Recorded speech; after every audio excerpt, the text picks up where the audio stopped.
Hello, क्या हाल है बच्चों। उम्मीद है सब खैरियत से होंगे और आपकी पढ़ाई जो है वो ज़ोरों शोरों से चल रही होगी। जैसा कि आपको पता है, हम लोग 11th इंट्रेंस साइंस के प्रीवियस ईयर क्वेश्चन के सीरीज को डिस्कस कर रहे थे 2015 से 2025 तक के। ठीक है, मेरा नाम है मोहम्मद मुसब्बिर हसन और मैं आपको करवा रहा था फिजिक्स के प्रीवियस ईयर क्वेश्चन को।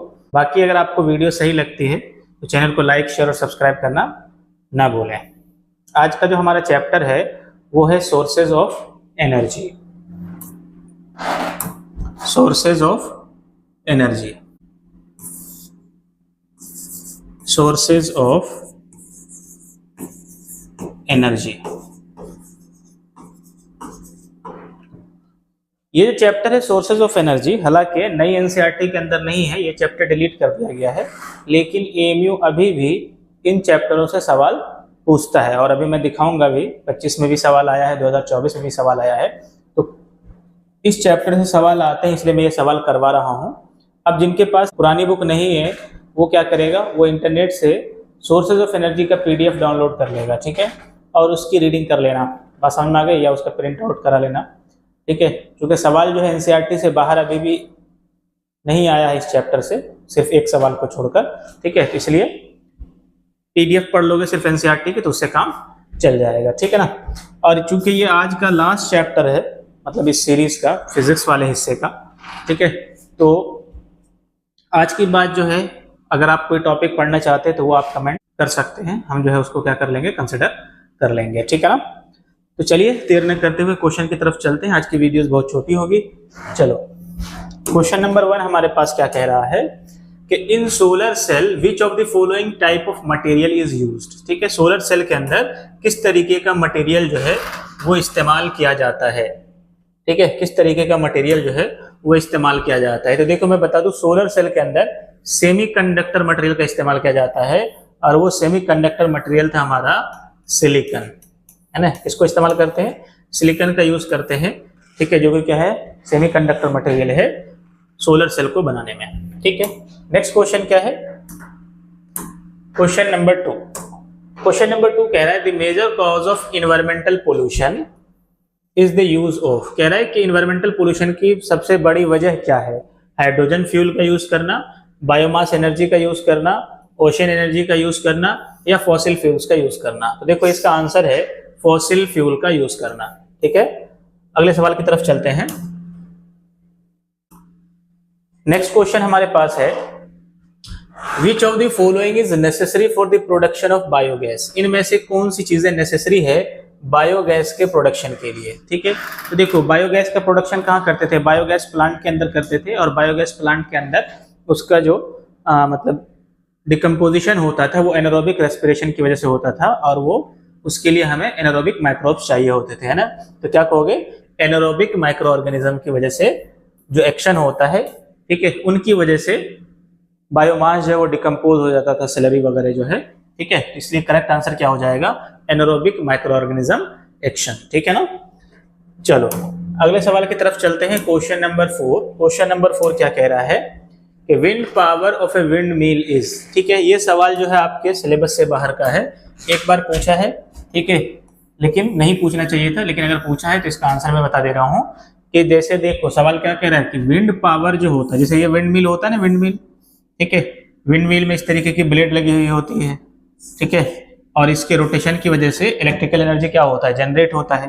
तो कह रहा है कि इस विंड मिल के जरिए जो पावर जनरेशन होता है, क्या होता है, पावर जनरेशन होता है, पावर जनरेशन होता है, वो इस विंड स्पीड के कैसे प्रोपोर्शनल है, विंड स्पीड के कैसे प्रोपोर्शनल है। तो देखो मैं इसकी चीज सीधा सीधा रिजल्ट बता दूं, तो पावर जनरेशन ये जो P है वो डायरेक्टली प्रोपोर्शनल होता है cube of the wind speed के। समझ में बात है कि नहीं, याद रखना, किसके, cube of the wind speed के, यानी करेक्ट आंसर हमारा क्या हो जाएगा, ऑप्शन नंबर सी हो जाएगा, directly proportional to the cube of the wind speed. समझ में बात है कि नहीं आई। तो विंड मिल के जरिए जो पावर जनरेशन होता है वो डायरेक्टली प्रोपोर्शनल होता है cube of the wind speed के, ठीक है। हालांकि इसके पीछे कैलकुलेशन वगैरह भी है, वो 11th क्लास वगैरह में हम करते हैं, लेकिन तुम्हारे कोर्स में सीधा सीधा रिजल्ट आएगा, तो याद रखना। अगला क्वेश्चन हमारे पास है कि in a hydro power plant, hydro power plant के अंदर क्या होता है। तो पहला ऑप्शन है water is converted into steam to give electricity, कि पानी को भाप में बनाया जाता है, भाप बनाया जाता है और फिर उसको इलेक्ट्रिसिटी में कन्वर्ट किया जाता है। नहीं, ये बात है, गलत है। ठीक है। दूसरा है chemical process of water producing electricity, ये केमिकल प्रोसेस होता है ना वाटर का, जिससे इलेक्ट्रिसिटी प्रोड्यूस होती है। नहीं, ये बात गलत है। तीसरा है potential energy of the stored water is converted into electricity. हाँ, ये बात सही है। जो पानी जमा होता है डैम के अंदर, उसके पास क्या होता है, पोटेंशियल एनर्जी होता है और उस एनर्जी को इलेक्ट्रिसिटी में कन्वर्ट किया जाता है। ठीक है। देखो, स्टोर्ड वाटर के पास काइनेटिक एनर्जी नहीं होती है, पोटेंशियल एनर्जी होती है, तो इसलिए ये बात गलत हो जाएगी। अगर मूविंग वाटर बोलता तो अलग बात थी, है ना, लेकिन यहाँ पर kinetic energy stored in water, तो स्टोर्ड वाटर के पास काइनेटिक एनर्जी नहीं होती है, तो ज्यादा अप्रोप्रिएट आंसर क्या है हमारा, ऑप्शन नंबर सी ही है। ठीक है। चलते हैं अगले सवाल की तरफ। Question number 6। क्वेश्चन नंबर 6 क्या कह रहा है कि a typical solar cell generates electricity when exposed to the sun of about 0.1 watt, 0.5 watt, 0.7 watt और 1.0 वाट। तो देखो, मैं यहाँ पर एक चीज बता दूं, सवाल कह रहा है कि एक टिपिकल सोलर सेल जो होता है वो कितनी पावर की एनर्जी जनरेट करता है जब उसको सन के सामने एक्सपोज किया जाता है। तो देखो, तुम्हें पता है कि सोलर सेल जो है वो क्या करता है, सन में से जो लाइट एनर्जी होती है उसको कन्वर्ट करता है किसमें, इलेक्ट्रिकल एनर्जी में। किसमें कन्वर्ट करता है, इलेक्ट्रिकल एनर्जी में। ठीक है। तो ये जो एक सोलर सेल होता है, एक सिंगल सोलर सेल की जो पावर होती है वो 0.7 वाट होती है ना, 0.7 वाट होती है। और जो वोल्टेज होता है, वो 0.5 वोल्ट से 1 वोल्ट के बीच में, इस रेंज में होता है। बस समझ में आ गई। यहाँ पर क्या पूछा है, पावर पूछा है, तो हमारा आंसर क्या हो जाएगा, 0.7 वाट। समझ में आ गई बातें। चलो आगे बढ़ते हैं क्वेश्चन नंबर 7 की तरफ। क्वेश्चन नंबर 7 क्या कह रहा है कि विच of the following is not a source of biomass energy. कह रहे हैं इनमें से कौन बायोमास एनर्जी का सोर्स नहीं है। देखो, would, of course would biomass energy का सोर्स है, गोबर गैस बायोमास एनर्जी का सोर्स है, कोल ये भी बायोमास एनर्जी का सोर्स है। क्यों? क्योंकि कोल क्या होता है, डेड वेजिटेशन जो होता है उन्हीं से निकलता है। ठीक है। तीसरा ऑप्शन हमारा न्यूक्लियर एनर्जी, तो यही हो जाएगा, न्यूक्लियर एनर्जी जो है वो बायोमास एनर्जी का सोर्स नहीं है। सीधा सीधा सवाल है। आगे चलते हैं क्वेश्चन नंबर 8 की तरफ। विच of the following is not an example of biomass energy source. Same सवाल है जो रिपीट हुआ है। ठीक है। तो आंसर क्या हो जाएगा, न्यूक्लियर एनर्जी। आगे बढ़ते हैं। नेक्स्ट क्वेश्चन क्या हमारे पास, क्वेश्चन नंबर 9। क्वेश्चन नंबर 9 क्या कह रहा है, The uneven heating of air over land and water bodies causes। ठीक है। कह रहा है कि जो अनइवन हीटिंग होता है हवा का पानी के ऊपर और जमीन के ऊपर, उनकी वजह से क्या होता है। देखो, विंड का फॉर्मेशन होता है, किसका होता है, अनइवन हीटिंग जो होता है लैंड और वाटर के ऊपर जो एयर होता है उनकी वजह से क्या होता है, विंड का फॉर्मेशन होता है। समझ में बात है कि नहीं है, क्या फॉर्म होता है, विंड का फॉर्मेशन होता है। ठीक है। आगे चलते हैं क्वेश्चन नंबर 10। क्वेश्चन नंबर 10 क्या कह रहा है कि the main constituent of liquefied petroleum gases, यानी एलपीजी का मेन कॉन्स्टिट्यूएंट क्या होता है। तो याद रखना, एलपीजी का मेन कॉन्स्टिट्यूएंट जो है वो होता है ब्यूटेन। क्या होता है, ब्यूटेन गैस। ब्यूटेन जो है ये क्या होता है, एलपीजी का मेन कॉन्स्टिट्यूएंट होता है। तो आंसर हो जाएगा हमारा ऑप्शन नंबर ए। ठीक है। ये सब बातें देखो याद करने वाली है। इस चैप्टर के अंदर कुछ भी ऐसा नहीं है, ठीक है, जिसके लिए आपको कोई कैलकुलेशन करना पड़े। एनसीईआरटी की लाइन पढ़ोगे, एक एक सवाल लग जाएगा। फिर भी देख लेते हैं। आगे बढ़ते हैं क्वेश्चन नंबर 11 की तरफ। क्वेश्चन नंबर 11 क्या कह रहा है, which of the following is a non renewable source of energy. क्या इनमें से कौन non renewable source of energy है। देखो, फ्लोइंग वाटर रिन्यूएबल है, विंड रिन्यूएबल है, सन की एनर्जी रिन्यूएबल है, नेचुरल गैस की एनर्जी नॉन रिन्यूएबल है। तो आंसर हमारा हो जाएगा ऑप्शन नंबर डी, क्योंकि क्या पूछा है, नॉन रिन्यूएबल सोर्स। ठीक है। तो वो हो जाएगा नेचुरल गैस। नेचुरल गैस को एक बार इस्तेमाल कर लिए तो दोबारा से रिन्यू नहीं कर पाएंगे उसको, है ना।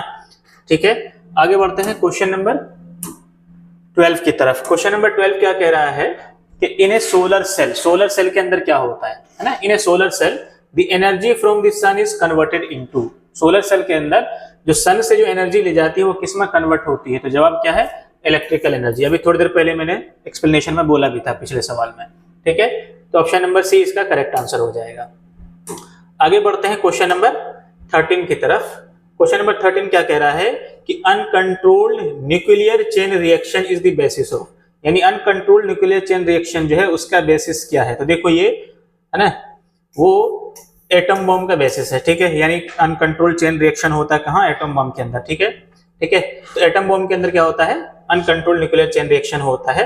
हालांकि न्यूक्लियर चेन रिएक्शन जो है, जो हमारा पावर प्लांट होता है, कौन सा, न्यूक्लियर पावर प्लांट जो होता है उसके अंदर भी होता है, लेकिन न्यूक्लियर पावर प्लांट के अंदर कंट्रोल्ड चेन रिएक्शन होती है, ठीक है। और जबकि एटम बम के अंदर क्या होता है, अनकंट्रोल्ड चेन रिएक्शन होती है। समझ में बात है कि नहीं है, क्लियर, कोई डाउट यहाँ तक? फिर भी अगर कोई डाउट हो तो आप कमेंट कर सकते हैं, मैं उसका रिप्लाई कर दूंगा, ठीक है। आगे बढ़ते हैं, क्वेश्चन नंबर 14।